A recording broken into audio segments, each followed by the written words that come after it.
안녕하세요, 여러분. 오늘은 조금 무거운 주제이지만 많은 분들이 한 번쯤은 겪어보셨을 이별의 고통에 대해서 이야기해 보려고 합니다.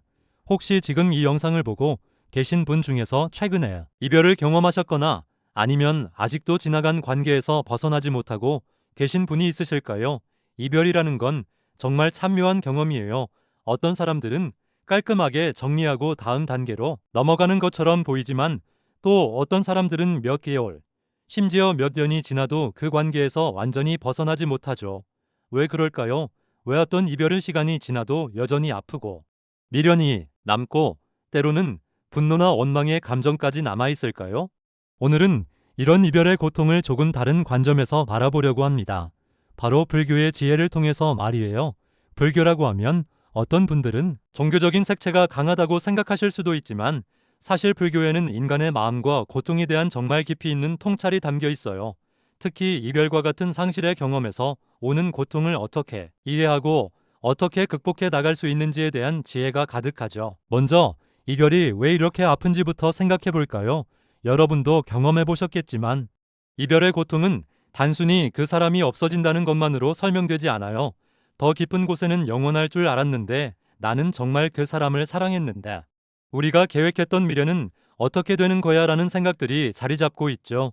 불교에서는 이런 고통의 원인을 집착과 번뇌에서 찾아요. 집착이라는 건 단순히 붙들고 있다는 뜻이 아니라 우리가 어떤 것이 영원하고 변하지 않을 것이라고 착각하는 마음가짐을 말해요. 그리고 번뇌는 이런 착각에서 생기는 온갖 괴로운 감정들을 의미하죠. 생각해보세요. 연애를 시작할 때 우리는 보통 이 사람과 영원히 함께 할 거야. 우리 관계는 특별해. 다른 커플들과는 달라라고 생각하잖아요. 물론 이런 마음 자체가 나쁜 건 아니에요.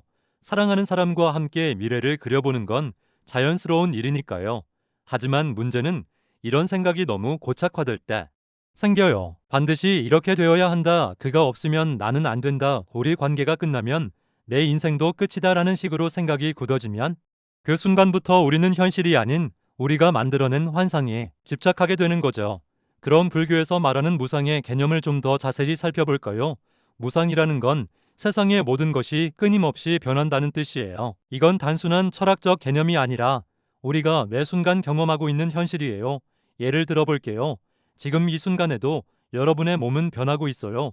세포들은 죽고 새로 생기고 혈액은 순환하고 호흡은 계속되고 있죠. 여러분의 생각도 마찬가지예요. 몇 분 전에 생각했던 것과 지금 생각하는 것이 완전히 같지는 않을 거예요. 감정도 그래요. 아침에 느꼈던 기분과 지금 느끼는 기분이 정확히 일치하지는 않겠죠. 이렇게 모든 것이 변하고 있는데 우리는 왜 관계만은 영원할 거라고 생각할까요? 이건 우리의 욕망이 만들어낸 착각이에요. 물론 이해해요. 사랑하는 사람과는 영원히 함께하고 싶은 마음, 이 행복한 순간이 계속되었으면 하는 마음 말이에요. 하지만 불교적 관점에서 보면 관계도 무상한 거예요. 두 사람이 만나는 것, 사랑하게 되는 것, 그리고 때로는 헤어지게 되는 것. 이 모든 것이 수많은 조건들이 만나서 일어나는 현상이라는 거죠. 불교에서는 이를 인연이라고 표현해요. 인연이라는 건 단순히 운명적인 만남을 의미하는 게 아니라 수많은 원인과 조건들이 복합적으로 작용해서 만들어지는 현상을 말해요. 여러분이 지금의 연인이나 과거의 연인을 만난 것도 그 사람과 사랑에 빠진 것도 그리고 때로는 헤어지게 된 것도 모두 이런 인연의 결과라는 거예요. 이렇게 들으면 너무 기계적이고 감정이 없는 것처럼 느껴질 수도 있어요. 그럼 내가 느꼈던 사랑의 감정들은 뭐였단 말이야? 그냥 조건들의 조합이었단 말이야. 라고 생각하실 수도 있겠죠. 그런데 여기서 중요한 건 인연이라는 개념이 사랑의 가치를 폄하하는 게 아니라는 점이에요. 오히려 그 순간순간의 만남과 사랑을 더 소중하게 여기라는 뜻이에요. 영원하지 않기 때문에 더 귀한 거죠. 벚꽃을 생각해 보세요. 벚꽃이 왜 그렇게 아름답다고 느껴질까요? 그 짧은 개화 기간 때문이에요. 만약 벚꽃이 1년 내내 피어 있다면 지금처럼 특별하게 느껴지지 않을 거예요. 관계도 마찬가지예요. 영원하지 않기 때문에 그 순간순간이 더 소중하고 의미 있는 거예요. 그럼 이제 실제로 이별을 경험했을 때 이 무상의 지혜를 어떻게 적용할 수 있는지 이야기해 볼까요? 가장 먼저 할 수 있는 건 우리의 감정을 바라보는 관점을 바꾸는 거예요. 이별 후에 느끼는 슬픔, 분노, 외로움, 이런 감정들이 올라올 때 우리는 보통 이런 생각을 해요. 이 고통이 언제 끝날까? 나는 평생 이렇게 아플 거야. 다시는 행복할 수 없을 거야. 하지만 불교에서는 이런 감정들도 무상하다고 가르쳐요. 지금 느끼는 이 아픔도, 이 슬픔도, 이 분노도 영원하지 않다는 거죠. 마치 구름이 하늘을 지나가듯 감정도 우리 마음을 지나가는 현상일 뿐이에요. 이걸 깨닫기 위해서는 알아차림이라는 연습이 필요해요. 알아차림이라는 건 지금 이 순간 내가 무엇을 느끼고 있는지, 무엇을 생각하고 있는지를 있는 그대로 관찰하는 능력이에요. 예를 들어 이별한 연인 생각이 나서 가슴이 아플 때 이런 식으로 연습해 볼 수 있어요. 지금 나는 슬픔을 느끼고 있구나. 가슴이 답답해지는 감각이 있구나. 그 사람에 대한 그리움이 올라오고 있구나라고 마음속으로 말해보는 거예요. 이게 처음에는 어색하고 효과가 없는 것처럼 느껴질 수 있어요. 하지만 계속 연습하다 보면 신기한 일이 일어나요. 감정을 관찰하는 순간 그 감정에 완전히 휩싸이지 않게 되는 거예요. 마치 영화를 보는 것처럼 내 감정을 한 발짝 떨어져서 바라볼 수 있게 되죠. 이렇게 되면 감정의 강도가 약해져요. 이 슬픔도 지나갈 거야. 이 분노도 영원하지 않아 라는 걸 체험적으로 알게 되니까요. 실제로 저도 이런 경험을 해본 적이 있어요. 한때 정말 힘든 이별을 경험한 적이 있었는데 처음에는 정말 세상이 무너지는 것 같았어요. 하루 종일 그 사람 생각만 나고 잠도 제대로 못 자고 음식도 목으로 넘어가지 않더라고요. 그런데 알아차림 연습을 시작하고 나서 조금씩 변화를 느낄 수 있었어요. 슬픔이 올라올 때마다 지금 슬픔이 오고 있구나 라고 인정하고 관찰하다 보니 그 감정이 파도처럼 밀려왔다가 빠져나가는 걸 경험할 수 있었거든요. 물론 이게 쉬운 일은 아니에요. 특히 감정이 강할 때는 관찰하기보다는 그 감정에 휩쓸리기 쉽죠. 하지만 포기하지 말고 계속 연습하는 게 중요해요. 감정을 억누르려고 하지 말고 있는 그대로 인정하면서도 그것에 완전히 동화되지 않는 연습 말이에요. 이제 헤어진 연인에 대한 마음을 정리하는 방법에 대해 이야기해 볼까요? 이별 후에 가장 힘든 게 뭔지 아세요? 바로 그 사람에 대한 복잡한 감정들이에요. 사랑했던 만큼 미워하게 되기도 하고 그리워하면서도 원망스럽기도 하고 때로는 모든 게 그 사람 잘못인 것 같기도 하죠. 불교에서는 이런 복잡한 감정들을 정리하기 위해 자비라는 개념을 제시해요. 자비라는 건 단순한 동정심이나 연민이 아니라 모든 존재가 고통에서 벗어나고 행복하기를 바라는 마음이에요. 그런데 나를 아프게 한 사람한테 왜 자비를 베풀어야 해라고 생각하실 수 있어요. 이건 정말 자연스러운 반응이에요. 우리를 상처 입힌 사람에게 좋은 마음을 갖는다는 게 말처럼 쉬운 일은 아니니까요. 하지만 여기서 중요한 건 자비는 상대방을 위한 게 아니라 바로 나 자신을 위한 거라는 점이에요. 미움과 원망의 감정을 계속 품고 있으면 가장 고통받는 건 바로 나 자신이거든요. 미움이라는 감정을 한번 생각해 보세요. 누군가를 미워할 때 그 감정이 그 사람에게 직접적인 해를 가하나요? 대부분은 그렇지 않죠. 오히려 미움의 감정을 품고 있는 나 자신이 더 괴롭고 힘들어져요. 마치 뜨거운 석탄을 손에 쥐고 다른 사람에게 던지려고 하는 것과 같아요. 석탄이 상대방에게 닿기 전에 내 손이 먼저 타버리는 거죠. 그럼 자비 명상은 어떻게 하는 걸까요? 처음에는 정말 어색하고 억지스럽게 느껴질 수 있어요. 하지만 천천히 시작해 보세요. 조용한 곳에 앉아서 눈을 감고 그 사람의 모습을 떠올려 보세요. 처음에는 화가 나거나 슬픈 감정이 올라올 수 있어요. 그럴 때는 그런 감정들도 인정해 주세요.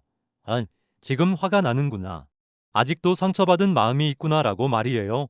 그리고 나서 천천히 이런 말을 마음속으로 되뇌어 보세요. 그가 행복하기를, 그가 고통에서 벗어나기를, 그가 평안하기를. 처음에는 정말 입에서만 나오는 말처럼 느껴질 거예요. 마음에서 우러나오는 것 같지 않을 수도 있고요. 하지만 계속 연습하다 보면 신기한 변화가 일어나요. 그 사람에 대한 미움이 조금씩 줄어들고 대신 평온한 마음이 자리를 잡게 되거든요. 이건 그 사람을 다시 좋아하게 된다는 뜻이 아니에요. 그냥 그 사람에 대한 강렬한 감정적 반응이 줄어든다는 뜻이에요. 실제로 한 연구에서는 자비 명상을 꾸준히 한 사람들이 스트레스 수치가 현저히 낮아지고 전반적인 심리적 안정감이 높아진다는 결과를 보여주었어요. 이는 자비 명상이 상대방뿐만 아니라 나 자신에게도 큰 도움이 된다는 걸 의미하죠. 그런데 자비와 함께 중요한 또 다른 마음가짐이 있어요. 바로 감사의 마음이에요. 헤어진 사람한테 뭘 감사해라고 생각하실 수 있겠지만 여기서 말하는 감사는 조금 다른 의미예요. 과거의 그 관계가 비록 끝났지만 그 시간 동안 여러분이 경험했던 사랑, 행복, 배움의 순간들은 사라지지 않아요. 그 경험들이 지금이 여러분을 만든 소중한 자산이 된 거죠. 예를 들어 그 사람과 함께했던 시간을 통해 여러분은 사랑받는다는 게 어떤 건지 알게 되었을 수도 있고, 누군가를 진심으로 사랑한다는 게 어떤 건지 배웠을 수도 있어요. 아니면 관계에서 일어나는 갈등을 통해 소통의 중요성을 깨달았을 수도 있고, 자신의 한계나 성장할 부분을 발견했을 수도 있죠. 이런 것들은 모두 여러분의 삶을 풍부하게 만든 경험들이에요. 관계는 끝났지만 그 관계를 통해 얻은 배움과 성장은 영원히 여러분과 함께할 거예요. 물론 상처받은 마음으로는 이런 긍정적인 면을 보기가 쉽지 않아요. 특히 이별의 상처가 클수록 그런 건 다 소용없어. 결국 나만 바보가 된 거야라는 생각이 들 수 있죠. 하지만 시간이 지나고 마음이 조금씩 안정되면 분명히 그 관계를 통해 얻은 소중한 것들을 발견하게 될 거예요. 그리고 그때가 되면 그 사람에게 진심으로 감사할 수 있게 되죠. 고마워. 내 덕분에 나는 사랑이 뭔지 알게 되었어. 고마워. 너와의 시간이 나를 더 성숙하게 만들어 주었어라고 말이에요. 이제 미련과 집착에서 벗어나는 구체적인 명상법에 대해 이야기해 볼까요? 미련이라는 건 이미 끝난 관계에 계속 마음을 두고 있는 상태예요. 만약에 그때 이렇게 했다면 혹시 다시 연락이 올까? 우리 다시 만날 수 있을까라는 생각들이 계속 맴도는 거죠. 집착은 더 깊어요. 그 사람 없이는 살 수 없어. 그 사람이 내 인생의 전부였어라는 생각에 사로잡혀 있는 상태예요. 이런 마음 상태에서는 현재를 제대로 살아가기가 힘들어져요. 몸은 여기 있지만 마음은 계속 과거나 불확실한 미래에 머물러 있으니까요. 지금까지 불교의 지혜를 통해 이별의 고통을 어떻게 다룰 수 있는지 긴 시간에 걸쳐 이야기해 보았어요. 무상의 이해, 알아차림의 연습, 자비 명상, 감사의 마음, 놓아버림의 연습, 무아의 통찰 등등 정말 많은 내용을 다뤘죠. 이 모든 것들을 한 번에 완벽하게 실천하려고 하지 마세요. 그럴 필요도 없고 그런 건 불가능하기도 해요. 오늘 하나, 내일 하나씩 천천히 연습해 보세요. 가장 중요한 건 자신에게 인내심을 갖는 거예요. 치유라는 건 선형적으로 일어나지 않아요. 어떤 날은 많이 좋아진 것 같다가도 어떤 날은 다시 처음으로 돌아간 것 같을 수 있어요. 그래도 괜찮아요. 그것도 치유 과정의 일부예요. 그리고 혼자서 모든 걸 해결하려고 하지 마세요. 때로는 전문가의 도움이 필요할 수도 있고 가족이나 친구들의 지지가 필요할 수도 있어요. 도움을 요청하는 것은 약함의 표시가 아니라 지혜의 표시예요. 불교에서 말하는 깨달음이라는 것도 하루아침에 이루어지는 게 아니에요. 평생에 걸친 수행과 연습의 결과죠. 이별의 상처를 치유하는 것도 마찬가지예요. 급하게 서두르지 말고 자신을 믿고 천천히 나아가세요. 마지막으로 한 가지만 더 말씀드리고 싶어요. 여러분이 지금 겪고 있는 이 고통은 절대 무의미하지 않아요. 이 경험을 통해 여러분은 더 깊이 있는 사람이 되고 있어요. 다른 사람의 아픔을 더 잘 이해할 수 있게 되고 진정한 사랑이 무엇인지 더 잘 알게 될 거예요. 그리고 언젠가는 이 모든 경험이 여러분에게 소중한 자산이 되어 있을 거예요. 지금은 믿기 어려울 수도 있지만 정말 그렇게 될 거예요. 이별은 끝이 아니라 새로운 시작이에요. 더 성숙하고 더 지혜롭고 더 자비로운 사람으로 다시 태어나는 과정이라고 생각해 보세요. 오늘 이렇게 긴 시간 동안 함께 해주셔서 정말 고맙습니다. 이 영상이 지금 힘든 시간을 보내고 계신 분들에게 조금이나마 도움이 되었으면 좋겠어요. 만약 이 영상이 도움이 되셨다면 좋아요 버튼을 눌러주시고 구독도 해주세요. 그리고 댓글로 여러분의 생각이나 경험을 나눠주시면 정말 감사하겠습니다. 여러분의 이야기 하나하나가 다른 분들에게도 큰 힘이 될 수 있거든요. 그리고 주변에 지금 이별의 아픔을 겪고 있는 분이 있다면 이 영상을 공유해주세요. 혼자서 끙끙 앓고 있는 누군가에게 작은 위로가 될 수 있을 거예요.